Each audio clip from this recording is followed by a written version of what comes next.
What's going on, guys? Welcome back to the Pit Stop. I am your host, Connor Layeski, and we are back for another episode. Guys, we are in the playoffs of NASCAR. Guys, we made it. Let's go. 2021 NASCAR Cup Series playoffs is among us. I am so excited to do this podcast episode because I have been everywhere. I was in Daytona just a few weeks ago. Obviously, I was posting on my channel about being there. I did the interview with the fans. That was pretty awesome just to see everybody back. Daytona really loved having their fans back. It was a lot of people, about 75, close to 80,000 in attendance for that race. We had beautiful weather and it was a crazy race, guys. I never got to do a video because I just got caught up.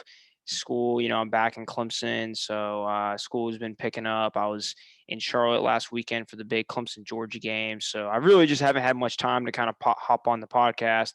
But now I'm really going to dial in. We're going to try to make a video every single week until we crown a champion. So what better week to do it than coming off of Darlington, the first NASCAR playoff race, and now we're going into Richmond. So thoughts on Darlington? Wow, great race. I thought that Kyle Larson, Denny Hamlin, Ross Chastain did extremely well. I think those three cars were very consistent. I look at somebody like Kevin Harvick who just battled through the issues that he had. He was leading early on. I thought he was going to have a potential winner car, but it just didn't quite work out with having issues like a loose wheel and having to go down pit road a few times. But with the cautions coming out, he ended up still getting back on the lead lap and getting a top five finish, which is extremely impressive and much needed. Something to note that I was pretty astonished by is a lot of playoff drivers wrecked.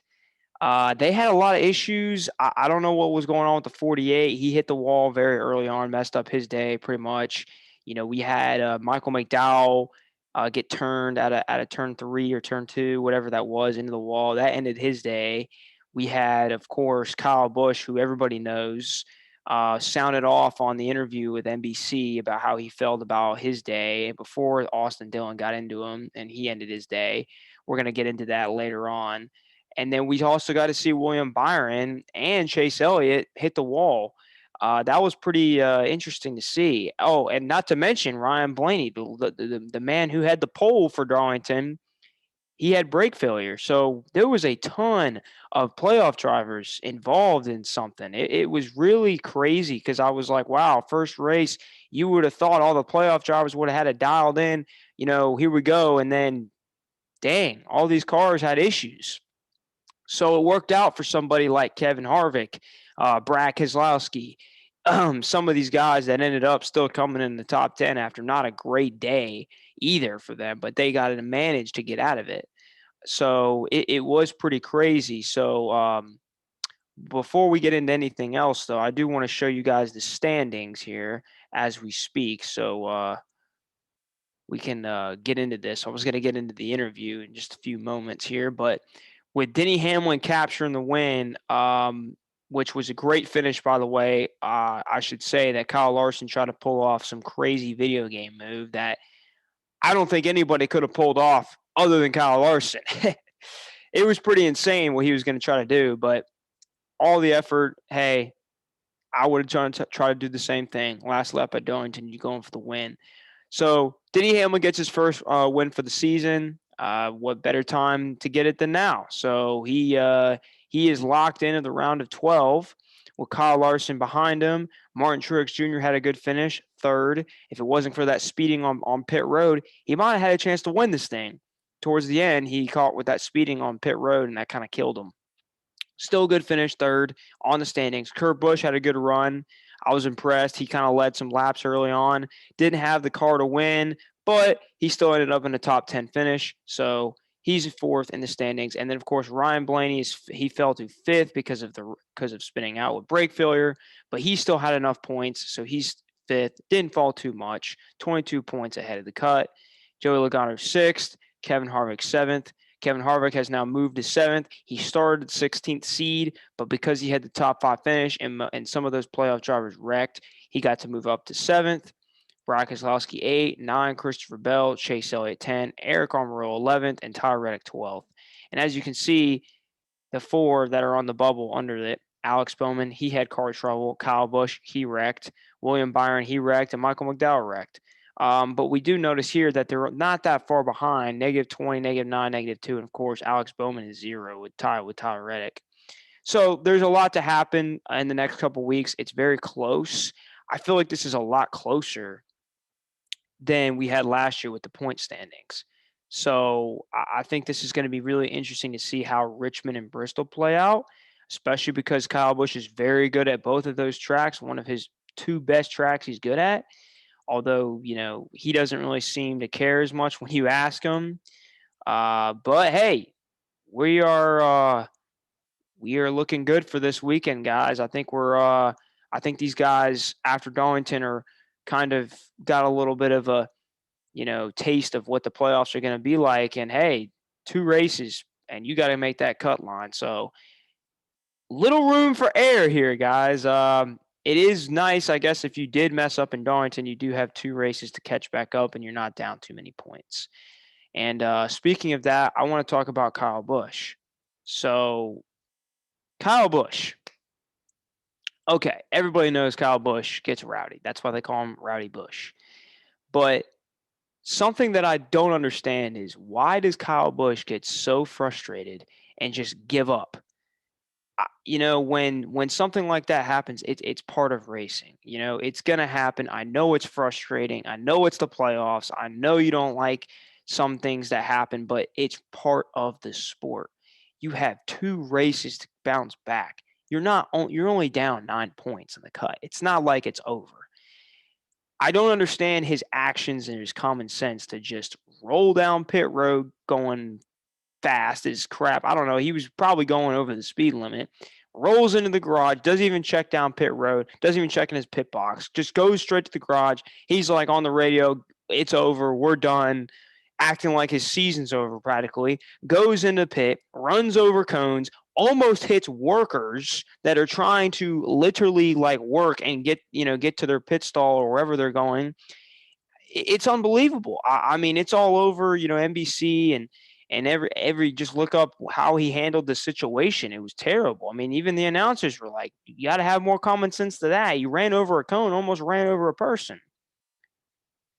And I don't understand him. And then, he gets to the hauler, and then, of course, we got the interview. And I'll show you guys the interview. If I know y'all probably seen it on my Pit Stop Instagram channel because I did post it because it was like, hey, this has got to be seen. I had to post it. It was fantastic for viewership because I was laughing the whole time watching it. I'm like, did he really just say this kind of stuff? Cussed on national TV, talking about, his season's over. Who cares? Whatever.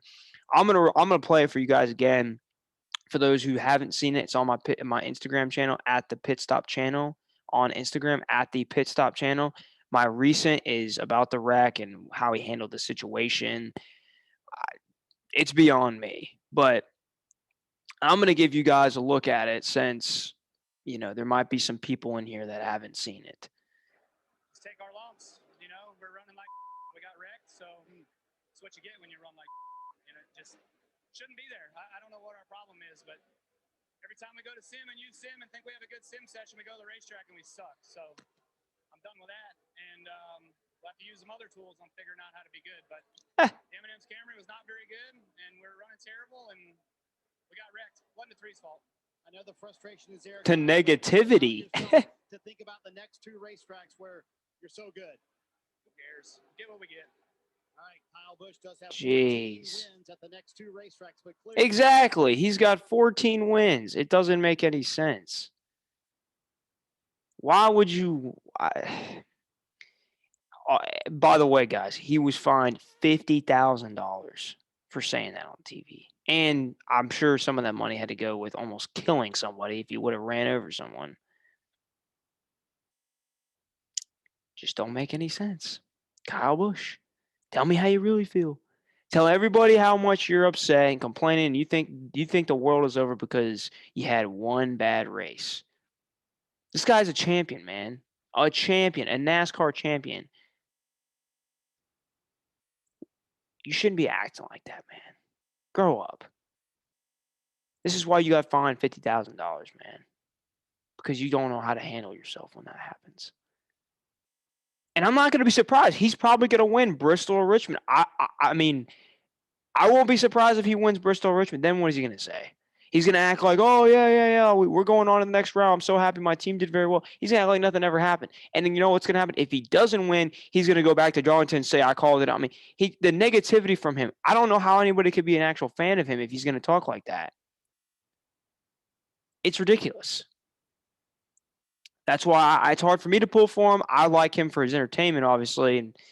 But, man, he just doesn't – it just doesn't stop with Kyle Busch.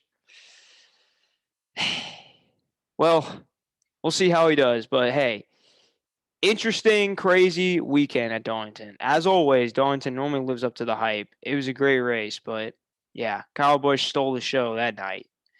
But we'll see what happens. Overall, like I said, good weekend at Darlington, I think. It's going to be interesting this Saturday night. We're under the lights. It's a Saturday night race at Richmond to see who gets in to the round of 12 to join Denny Hamlin. So, we'll see what happens. Denny Hamlin is maybe starting to catch a little fire. He didn't win all year, and he got real close. And, hey, last weekend could have been something to start. It's a whole new season. There's a difference between the regular season and the playoffs.